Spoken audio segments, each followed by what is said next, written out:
Es contraproducente que un reino, el rey viva bien y sus súbditos vivan mal.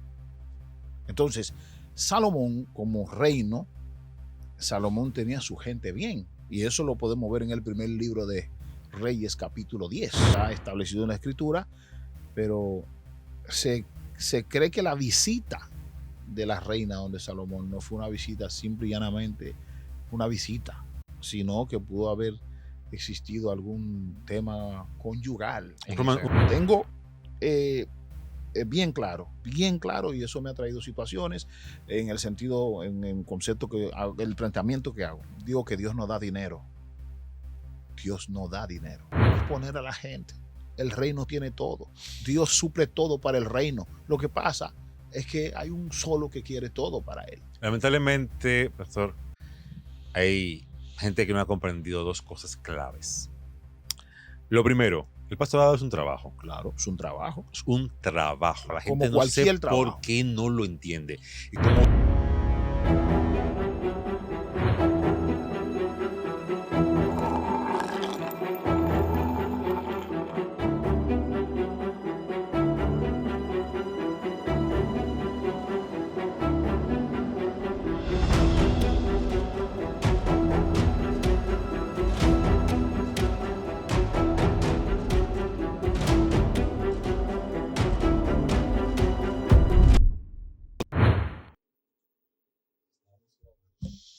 un reino dividido contra sí mismo no puede prosperar.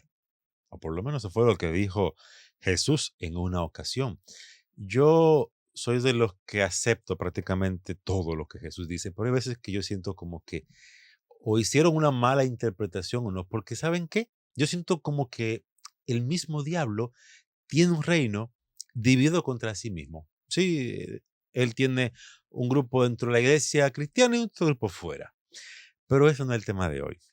Vamos a hablar acerca del reino. ¿Usted pertenece al reino? ¿No? Hablemos acerca de eso con un pastor que nos visita hoy desde la Romana, ¿verdad? Así es. Pastor, yo estoy haciendo algo diferente con los pastores que vienen a conversar con nosotros. Y es que en vez de yo presentarlo, yo permito que se presenten para que nos hablen de ellos y un poco de su iglesia, porque así la gente puede saber dónde están y quizás visitarlo. Así que, por favor. Gracias, Rubén, por permitirme estar junto contigo aquí compartiendo un conversatorio que sé que va a ser agradable. Lo primero que hice cuando llegué acá, me regalaron un vaso de agua Bien. para hidratarme, para el compartir. ¿Le dio un cafecito? No, no tomo café. Ah, bueno, mal por usted. No soy amante al café. Más bien el tececito, pero el café no, Okay. yo no, por un tema de organismo. Sí, comprensible. Vengo a la ciudad de La Romana para tener un conversatorio acá en este maravilloso programa y vamos a compartir, hablar. Y ahí estoy pastoreando en la ciudad de La Romana, la iglesia Centro de Adoración Mansión de Dios. Ahí estamos trabajando. Pastor, una pregunta. ¿Usted cree que nosotros pertenecemos al reino de Dios? Claro que sí. ¿Por qué? Porque Dios es el rey, usando un término, el antropomorfismo del eterno. Cuando hablamos de antropomorfismo, es usar figura humana para dar a entender lo de Dios, porque la gente dice que Dios tiene trono y Dios no tiene trono. La gente dice que Dios tiene una silla, no tiene silla, porque Dios es espíritu. Pero se usa la figura antropomorfismo para poder entender. Pero claro, Dios es el rey y nosotros pertenecemos a su reino. Porque si no hay reino sin rey. ¿Y usted cree que nosotros, en ese pertenecer al reino, estamos, qué sé yo, siguiendo los lineamientos del reino de Dios? Hay cosas que hay que ir, hay cosas que el rey ha establecido que entiendo que debemos comenzar a encarrilarnos a cumplir con el reino. El reinado de David como el reinado principal y el reinado de Salomón como el reinado del sabio. Hablemos un poquito acerca de ese reinado. ¿De los dos o de Salomón? De Salomón. Salomón, a hablar de Salomón, que muchas personas saben que Salomón era hijo de David y por ende son reinos muy diferentes. En cuanto al gobierno de David y el gobierno de Salomón, son cosas muy diferentes. Ahora bien, hablar del rey Salomón, siempre he manifestado que Salomón mostró en su reinado, de que su reinado, valga la redundancia, tenía una buena reputación, no simple y llanamente porque él era sabio, no, sino más bien por la forma que vivía su gente. Porque la reputación de un reino es como vive su gente. Es contraproducente que un reino, el rey viva bien y sus súbditos vivan mal. Entonces, Salomón como reino, Salomón tenía su gente bien. Y eso lo podemos ver en el primer libro de Reyes, capítulo 10, de la visita de la reina De Candace. de Canda o de Saba. De Saba, la De reina de Saba, Saba. la reina de Saba, que la Biblia no registra su nombre, pero algunos libros establecen, le adjudican 3 o 4 nombres diferentes, como Nicaula, dicen en los libros de Etíope de que podría ser que sea su nombre, pero la Biblia no narra el nombre, solamente resalta, eh, lo, lo que resalta es de dónde ella venía. Ok. ¿Qué pasa? Cuando ella llega donde Salomón, ella tomó la decisión por la fama que había recorrido Salomón. Yo quiero conocer a este hombre, que voy a decir algo ahí, y yo sé que usted a lo mejor ha tenido la oportunidad de leer esto. No es que está establecido en la escritura, pero se cree que la visita de la reina donde Salomón no fue una visita simple y llanamente una visita, sino que pudo haber existido algún tema conyugal en Un romance un ahí. romance. Es que a Salomón se le conoce que el tipo era Se romántico. cree El que tipo, podría haber un romance y en ese romance pudo haber dejado a esa mujer embarazada. En cuanto, pero claro, no lo estoy afirmando de manera bíblica, sino extra bíblica, histórica, y no trato de afirmarlo que eso es así. Pero lo que quiero puntualizar es que cuando la reina de Saba llega donde Salomón, ella observa algo que no es usual en un reino, porque ella es una reina. ¿Qué es lo que no es usual? La vestimenta de los maestras-sala, la vestimenta de lo que limpia, el que trabaja en el área de la limpieza, o los guardaespaldas, o los guardias, y todo lo que trabajaba en el gobierno. Ella observa que el tipo de ropa que tenían no era para ese tipo de persona. ok. Ella dice, pero venga acá, aquí hay algo raro, porque este hombre, me han hablado de él, de su sabiduría, pero su reino me está dando reputación. ¿Cómo viven su gente?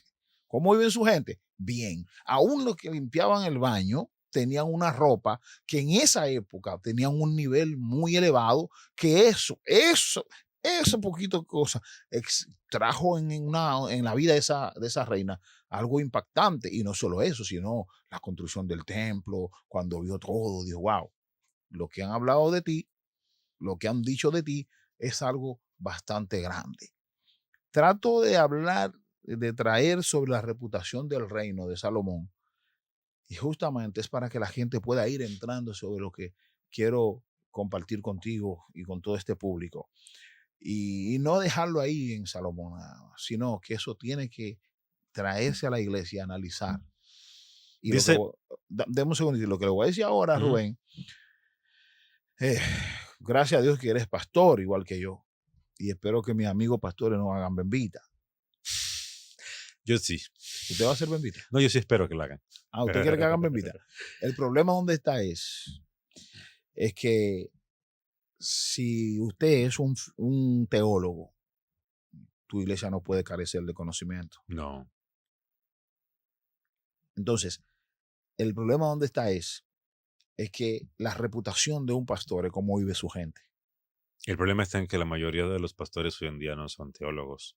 Solo son gente que creyó, sintió, alguien le dijo que Dios lo llamó al pastorado, al que compró 3 sillas, una bocina, buscó una marquesina, sentó para la gente ahí y dijo, yo soy el pastor de la iglesia, pero no tiene una preparación para poder desempeñar la función de pastor. Porque lamentablemente se ha creído que, bueno, Dios al que llama respalda. Perfecto, sí, y prepara. No, así no funciona.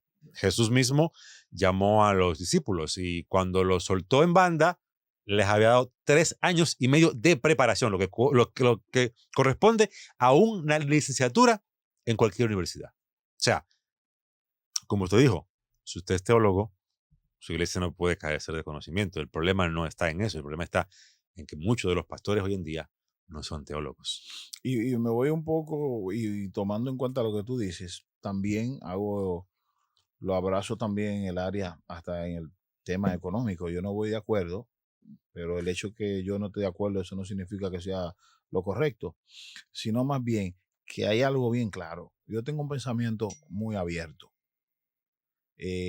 No soy cuadrado, soy una persona abierta en las cosas, en los pensamientos. Creo que la gente tiene libertad de hacer lo que entienda, sea bueno o sea malo. Cada quien entiende lo que él quiere hacer, usted lo hace. Ahora bien, el tema donde está es que puntualicé la parte de si un pastor es teólogo, su iglesia no debe carecer de conocimiento. Pero de igual manera, si un pastor es multimillonario, no es posible que una hermanita tenga que ir donde un ejemplo, donde un síndico, donde un alcalde o donde el gobernador a buscar una hoja de zinc. Se supone que es parte del reino, es parte del reino, porque a veces yo digo que existen ciertos abusos con la misma feligresía, Sí, claro. porque se utiliza para salir del paso. Ahora que Dios te va a suplir, verdugo, ¿cómo que Dios le va a suplir? Si tú tienes dinero en el banco para resolverle un problema, es parte del reino. Entonces, Dios te suple a ti como pastor, un ejemplo, no para que tú mantengas al que quieres recostarte sobre tu hombro, pero hay necesidades que son puntuales en el reino, en el mismo reino, que tú y yo, Dios nos da la capacidad para nosotros poder suplirlo. Entonces, ¿qué tenemos que hacer? Suplirlo, suplirlo. Tengo bien claro, y eso me ha traído situaciones en el sentido, en el concepto el planteamiento que hago. Digo que Dios no da dinero. Dios no da dinero, Queda Dios. ideas. Las ideas son más valiosas que el dinero. Por eso Yo mismo. recuerdo que, según la Biblia, aparece un relato de una temporada, una única temporada, en donde cayó maná del cielo. En esa temporada donde cayó maná del cielo, no había forma en que el pueblo que recibía el maná obtuviera recursos. Inmediatamente, el pueblo entró a un lugar donde había recursos para ellos poder producir alimentos, dejó de caer maná del cielo. O sea, la forma en la que Dios trabaja es así. Entonces, hoy en día, ahora que Dios te va a bendecir, loco, o sea, tú eres el canal de bendición. No va a caer maná del cielo sobre la sierva que está pasando la necesidad. Eres tú el Tú canal eres de humana. bendición. Tú eres humana. Tú eres su maná. Claro. Entonces, si tú eres su padre espiritual, que estás ahí para guiarla, es para guiarla a desarrollarse espiritualmente, pero como dice Juan, tercera de Juan 2, también desarrollarse en todos los aspectos de la vida, como guía y padre espiritual, no solamente espiritualmente, claro, primero espiritualmente, pero como usted dice, Jesús dijo, el reino de los cielos se ha acercado, y el reino de los cielos no solamente es el pensamiento espiritual, incluye todos los aspectos de la vida, desde donde yo lo veo. Y como usted dice, las ideas son mejores que el dinero porque eh, El dinero se yo acaba. nunca he visto a Dios, nunca he visto caer dinero del cielo. Así en la película esta Bueno, pero bueno, el asunto es que a nosotros nos vendieron eso. A nosotros nos vendieron eso desde el principio, desde nuestra niñez espiritual. Nos vendieron de que Dios daba dinero, que Dios te da esto. El asunto donde está, si tú quieres que Dios te dé una casa, tú tienes que trabajar y construirla. Pero, pastor, ¿usted no tiene fe de que Dios puede regalar una casa? Claro que sí, Dios puede hablar con Rubén, si Rubén tiene los recursos, que me haga una casa. Bien, perfecto. Eso no, yo no estoy negando que no. El asunto donde está es que hay un espíritu de arrecotamiento, como yo le llamo, de haraganería. exacto, de ser haraganes y pensar que entonces que todo va a venir del cielo. No, lo que pasa es que Dios, que es un Dios real, siempre digo y me río cuando voy a decir esto, porque digo lo siguiente, señores, pero si Adán estuvo más cerca de nosotros y lo pusieron a trabajar y lo pusieron a trabajar. No, y lo más interesante es esto, es que Dios dijo, hey, al hombre como que le falta algo, Claro. al hombre como que le falta algo, y todo el mundo dice, la mujer, no, trabajo. Fíjese, Dios dijo, al hombre le falta algo, y le puso a trabajar. Y después que lo puso a trabajar, le dijo, ok, ahora sí vamos a dar una compañera. Sí. Lamentablemente, muchos de nuestros jóvenes hoy en día están pensando primero en la compañera y después en el trabajo. Incluso hay gente que tienen planes de bodas y no tienen ni siquiera la idea cómo vamos a construir, mantener esa familia. Sí. Y es un tema de la iglesia. Y por eso la iglesia juega un papel importante. Una iglesia, la gente piensa que es para ir a danzar y para hablar lenguas, y para correr y brincar, diezmar y ofrendar, gritar y correr y presentar mis emociones de cualquier forma. Una iglesia tiene otro concepto. Claro y que es sí. otra idea, otra idea. La iglesia está compuesta por familias. Las familias tienen necesidades, tienen problemas, tienen situaciones. Es un reino. Nosotros somos un reino. Entonces el reino tiene necesidades. ¿Y quiénes son los que sufren las necesidades? Las personas que pertenecen al reino. Por eso, cuando un país como Singapur, que en el 1965, Singapur logra su independencia, hoy Singapur está en el tercer país más importante del mundo. Pero ¿qué pasa? Cuando tú le hablas a un andés sobre quién fue Abinadab, te dice, no, eso fue el dictador, y todavía hay gente que alaba la labor que él hizo, a pesar de que era un caníbal, a pesar que mató muchísima gente. Pero todavía hay gente pensando que Stalin fue el mejor dictador del mundo, pero hay gente todavía que alaba a Pinochet. Esos son conceptos. Hay gente que está claro, que dice aquello, que lo otro. Ah, bueno, yo pienso que fulanito por allá. Ah, bueno, es que la iglesia tiene otro concepto. El pastor, el hombre que está dirigiendo gente, que Dios lo llama, lo marca con un propósito, lo primero que tiene que tener es lo siguiente. Si está pensando en hacer dinero en el reino, estás equivocado. El reino no es para tú hacerte rico. El reino es para tú enriquecer a otros. Y una de las cosas que hago siempre desde el púlpito, está prohibido improvisar. Está prohibido improvisar desde el púlpito. Desde el púlpito tiene que salir todo es decir, el púlpito es para corregir, para enseñar, pero aún así debes saber cómo lo va a hacer. Desde el púlpito tú no puedes llevar palabras negativas. ¿Te imaginas que el presidente de la República diga mañana que el país está cayendo a muertos? ¿Qué va a suceder? ¿Qué va a suceder? O sea, si el presidente mañana hace algo así, lo siguiente es que en menos de una hora todos los productos de primera necesidad van a aumentar de precio inmediatamente. Porque habló el primer mandatario. Entonces, va a haber una avalancha, la gente va a hacer compra excesiva, la gente se va a desanimar, la gente que está pensando en invertir no va a invertirlo, o sea, todo se va a caer. Y eso pasa en la iglesia. Claro, la iglesia, el asunto donde está es, Dios no ha llamado al pastorado a hacer una labor con la gente. Y por ende, si ya reconocemos que Dios nos llamó y tenemos gente a nuestro lado que nos necesitan, por ende, Dios nos da una capacidad para poder bregar con esto. El ministerio pastoral, yo siempre le he tenido un gran respeto, porque el pastor tiene que luchar con una joven que fue violada, tiene que luchar con un joven que fue violado, tiene que luchar con una mujer que fue divorciada, tiene que luchar con el señor que viene del alcoholismo, de la droga. El pastor tiene que bregar con todas esas personas. Por eso el pastor tiene que prepararse. Señores, una cosa es la oración, una cosa es leer la Biblia por leerla, una cosa es decir, no, yo oro, yo ayuno, perfecto, pero hay ciertas cosas que nos ayudan de manera auxiliar para poder seguir fortaleciendo a la gente. Porque el problema donde está, la señora va a la iglesia, se gozó, danzó, brincó, pero hay una realidad. Mañana hay que pagar la casa. Mañana hay que pagar la casa. Y con una palabra que tú le digas, ven, mañana Dios te va a suplir cuando tú tienes el dinero. No, por favor. Vamos a dejar ese relajo, que hay una verdad. Si usted como líder, que esa señora que tú sabes que mañana va a pagar la casa, y las condiciones de esa señora es una madre soltera, tiene 3 hijos, paga 500 pesos de casa, para poner un ejemplo, el reino tiene dinero para pagarle la casa, por lo menos en ese mes, para resolverle un problema a ella. ¿Por qué hay que esperar el domingo de la semana que viene para colectar una primera ofrenda? ahí me voy a meter en problemas, Rubén. ¿Puedo hablar, Rubén? No hay problema. No. Aquí nos No. encanta que nos cuenten las cosas como son. Ok, el asunto La donde verdad detrás de la verdad. el asunto donde está es, voy a operar el domingo, no sé si tú has visto esto, primero Sí. se colecta valga la redundancia, la primera ofrenda, La de la iglesia. la de la iglesia. Luego, entonces vamos a colectar la ofrenda del hermano. Pero cuando tú vienes a analizar cuánto es lo que necesita el hermano, es una miseria, pírricamente, a lo mejor 2,000, 3,000, 4,000 pesos, cuando el líder de la casa, el papá espiritual, podía resolver eso sin ni siquiera anunciarlo, ni exponer la necesidad de un hermano. Y yo le voy a decir algo, y sé que esa parte tal vez tú la has analizado o no como yo lo estoy pensando.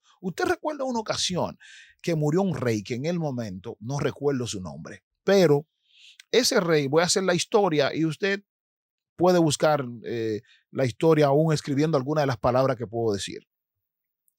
Rubén, el rey David envía a 2 embajadores a darle el pésame a un rey, al hijo de un rey, que no recuerdo, wow, me duele no saber el nombre, no recordar el nombre.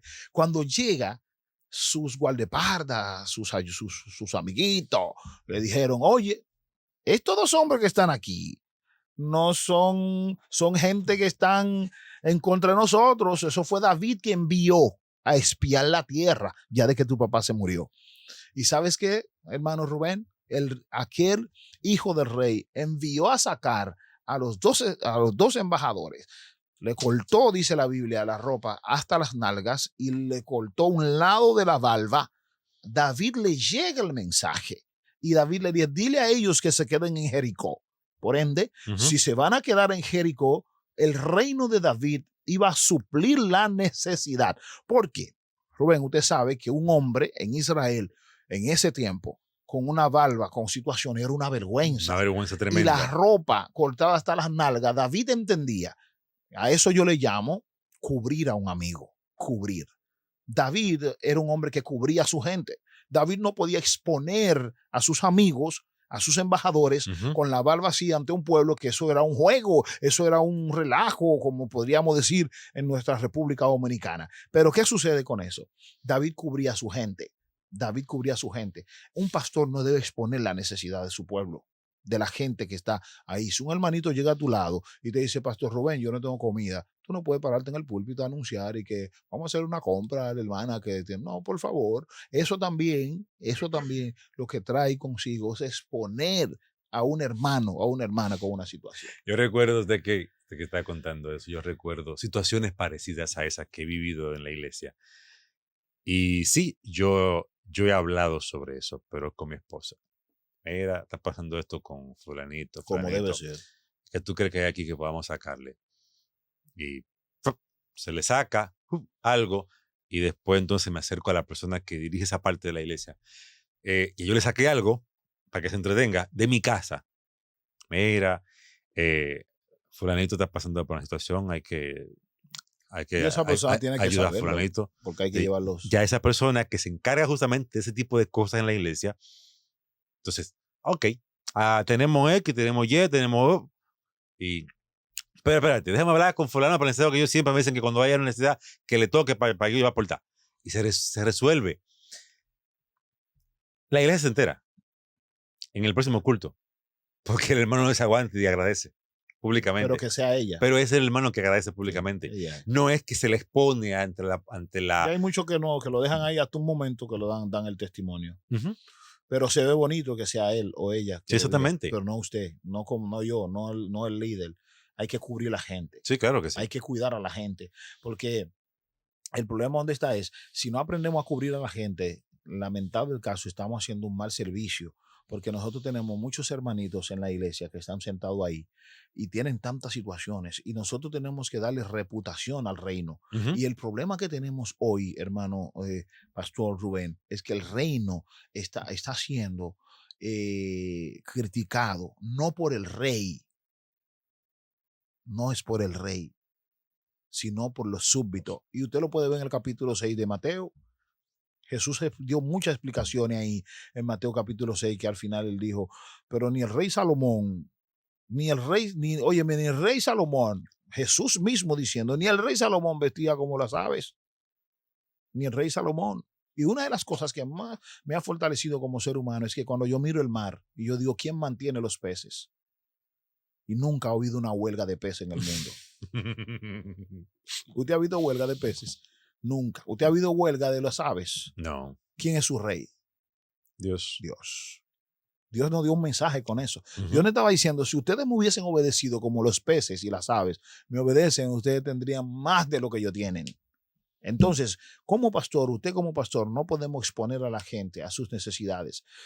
Y espero que mis colegas, mis amigos que me están viendo, que están en el pastorado y algunos que piensan que ya tienen el llamado, señores, no ayuda a ningún hermano para que los hermanos de la iglesia te vean como que tú eres un pastor bueno o que tú eres un pastor malo. No, haga las cosas porque tú tienes que ser. Y decía a alguien, Rubén, usted no tiene que ser bueno porque tú eres evangélico o porque tú eres pastor. Tú no tienes que ser bueno o hacer las cosas porque, no, yo porque soy evangélico lo voy a hacer. Ya automáticamente lo que tú hiciste está mal, porque nada debe ser porque tú eres cristiano. Hay una parte humana en usted que usted tiene que hacerlo. ¿Por qué? Si hay un terremoto en Japón, que estamos a horas de Japón, y usted ve los muertos en la televisión, hay algo en ti que se mueve. Porque en Japón la diferencia está que hablan otro idioma, pero tenemos un código dentro de nosotros que es humano, no Sí. importa la nación.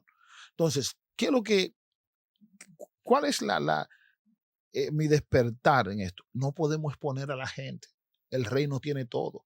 Dios suple todo para el reino. Lo que pasa es que hay un solo que quiere todo para él. Lamentablemente, pastor, hay gente que no ha comprendido dos cosas claves. Lo primero, el pastorado es un trabajo. Claro, es un trabajo. Es un trabajo. La Como gente no sé cualquier por trabajo. qué no lo entiende. Y como trabajo tienes que tener cualidades de trabajo, responsabilidad, Horarios. horarios, la calidad del trabajo Ajá. y la parte más importante de un trabajo, pasión. Pasión. O sea, lo que sea que usted haga, lo que se va a dedicar su vida, usted tiene que tener pasión por eso, porque si no, va a ser una carga. Hay personas que se han enganchado al pastorado sin pasión y por lo tanto, como no tienen pasión, a diferencia de otros trabajos, y aunque no tanto, porque podríamos decir, no, porque Dios te llama al pastorado, pero también Dios te llama a ser médico, también Dios te llama a ser electricista, también Dios te llama a ser contable. ¿Sabe por qué? Yo diría que sí. Simple, Estoy de acuerdo con porque eso. para todo eso se necesita personas para que hagan el Yo trabajo. estoy de acuerdo con eso y te lo voy a comprobar con la Biblia. Cuando usted termine. Ok, entonces, ¿qué pasa? Que cuando no hay pasión, que es la parte primera, entonces la responsabilidad decae, la calidad decae. ¿M? Usted no hace el trabajo como debería hacerlo porque usted no lo está haciendo por pasión. Eso es lo mismo que cuando usted va a cualquier trabajo normal, que no sea de la iglesia, por dinero, solamente por el dinero que se va a ganar. Cuando usted lo hace por el dinero que se va a ganar, al principio, uy, muy chévere, pero cuando usted comienza a notar que el dinero que usted recibe no es exactamente justamente lo que usted necesita o lo que usted quiere, usted le baja el ánimo, usted comienza a hacerlo como le salga. Y eso pasa con el pastorado cuando usted no tiene el llamado y la pasión por hacerlo. ¿Qué le pasa a muchos de nuestros colegas que se han enganchado, no tienen la pasión y cuando vienen un poquito de dificultad, ya entonces, ¿qué hacen? Se van. Se devuelven, hacen mal el trabajo, no están atentos a lo que tienen que hacer, lamentablemente, y simplemente andan detrás de las ofrendas de los hermanitos. Y usted recuerda cuando David fue a buscar el arca, Ujú. que tenía unos 20 y pico de años en la casa de este hombre. No en la casa de Obed. Obed solamente duró 3 meses. Ok, yo lo recuerdo ahora. Estaba en la casa de Abinadab. De Abinadab, sí. Sí, estaba en la casa de Abinadab, duró todo ese tiempo y sus dos hijos, usted sabe que uno se llamaba Usa, Ujú. que murió por causa de tocar el arca. Pero ¿qué sucede en ese caso? El punto donde yo estoy no es en la casa de Abinadab, sino que en los 3 meses que duró en la casa de Obededón, nosotros vemos que lo que la Biblia establece, y también si habláramos del arca, sabemos de dónde viene, por qué Dios dio eso, porque Dios, en constante tiempo, Dios estaba renovando algunas cosas en el pueblo. Pero ¿qué sucede con eso? Cuando nuestro querido Obed Edom ve el resultado del arca que representaba la presencia de Dios, David lleva el arca a donde tenía que llevarlo. Aún David se llevó el arca sin tener dónde colocar el arca, Ujú. sin tener dónde colocar el arca. Bien, podríamos analizar eso más adelante. Yo estoy escribiendo mi libro El corazón del rey David, donde yo voy a explicar algunas cosas de ahí. Interesante, interesante. Entonces, el tema donde está es que David se lleva el arca, pero David lo traicionó la pasión, la pasión y la emoción de tantos años el arca fuera de, porque Saúl no lo hizo nunca.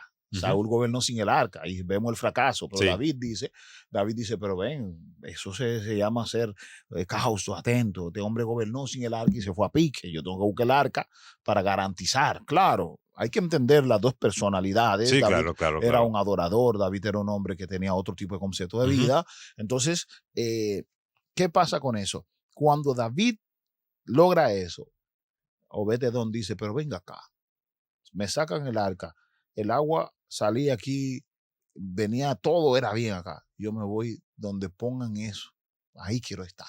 La Biblia dice que Obed-Edom, para resumir, después de leerlo, está en las crónicas, puede encontrarlo un poquito más amplio.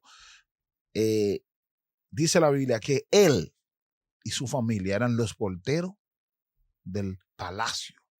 Es decir, lo que decimos ujier hoy, Sí, sí. lo que decimos servidores hoy, Ujú, eso era ujú. Obed-Edom. Oye, Obed-Edom prefirió abandonar todo su trabajo para convertirse en el portero de un palacio. Te dirá, oh, cualquiera puede ser portero de un palacio. No era el trabajo, era lo que él había experimentado con Ujú. el arca. Y él quería estar cerca de eso. Y no solamente él, su familia. Se ve que Obed-Edom era un hombre de familia y un hombre que también la familia creía en sus decisiones. Porque hay hombres que su familia no creen en sus Sí, sí. decisiones. Entonces, él creyeron en la decisión de su padre y también se fueron a trabajar para allá. Señores, le digo lo siguiente, cuando un reino tiene reputación, cuando una iglesia tiene reputación, cuando estamos hablando de reputación, no estamos hablando de que, Pastor Rubén, ¿cómo es la iglesia? No, allá se manifiesta la presencia, la gente corre, la gente brinca, bien, perfecto. Pero es, la pregunta es, ¿el reino solo está supliendo lo espiritual o también hace sus aportes material? El tema es, siempre he manifestado que una iglesia que no trabaja en lo social, en lo emocional, en todo lo que tiene que trabajar con el ser humano es una discoteca cualquiera. Amado, yo deseo que seas prosperado en Todo. todo y que tengas salud, así como ¿Verdad? prosperas espiritualmente. Exactamente. En la iglesia donde tú asistes, ¿cómo la percibe la comunidad? La comunidad sabe que hay una iglesia porque se dan cultos y brincas, salta, pataleo. O la comunidad siente que la iglesia es parte de la comunidad y apoya a la comunidad. En la iglesia donde tú estás, ¿cómo la percibe el hermanito más sencillo, más humilde? ¿Siente un apoyo en su iglesia o simplemente es un lugar donde va a dejar lo poquito que tiene, cantar salmos? En la iglesia donde tú estás, ¿entiendes tú que el que la dirige, el pastor, la pastora, están preparados para poder lidiar con las situaciones que se viven ahí? ¿O solamente es alguien que dice, el cultural le toca a fulano, el devocional a Perencejo, y ya? No sé. No sé cómo será esa donde tú vas, pero te digo algo. Dios quiere que todos nosotros estemos bien, nos vaya bien, seamos felices, pero por sobre todas las cosas, que prediquemos este evangelio por testimonio, no por palabras simplemente, que tu vida sea una vida que refleje el reino de Dios y que las personas quieran conocer ese reino por tu vida. Y siempre se ha sabido una frase que quizás se la acuñó alguien en este momento, pero es una frase muy vieja. Todo comienza en el liderazgo y todo termina en el liderazgo. Si todo va bien, el liderazgo tiene la culpa. Si todo va mal, el liderazgo tiene la culpa. Pastor, gracias. Gracias por este tiempo de conversatorio y este maravilloso programa, lo que están haciendo como equipo, los debates. A veces veo en el otro programa, los debates que tiene, lo disfruto. Yo le decía a uno de los compañeros que hace 15 años que ideé algo parecido, Ok.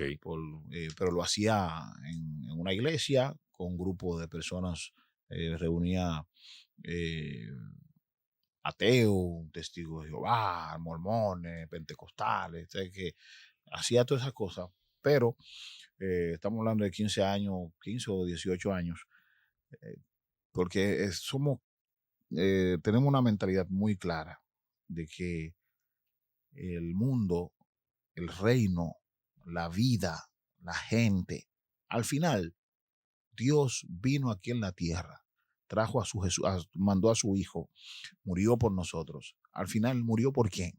Por Por la gente. todos. Entonces, al final, yo entiendo que si Dios te llamó a ti al pastorado, me llamó a mí al pastorado y llamó al que nos está mirando ahora mismo, tenemos que hacerlo con pasión, con entrega. No sabemos si Dios solamente nos llamó por 10 años, por 20 años, por 50 años, por un año, pero sí tenemos que hacer la labor que tenemos que hacer. La reputación de un reino depende cómo vive su gente en todo el sentido de la palabra, en todo el sentido. Gracias, hermano Rubén, y gracias también a este público maravilloso.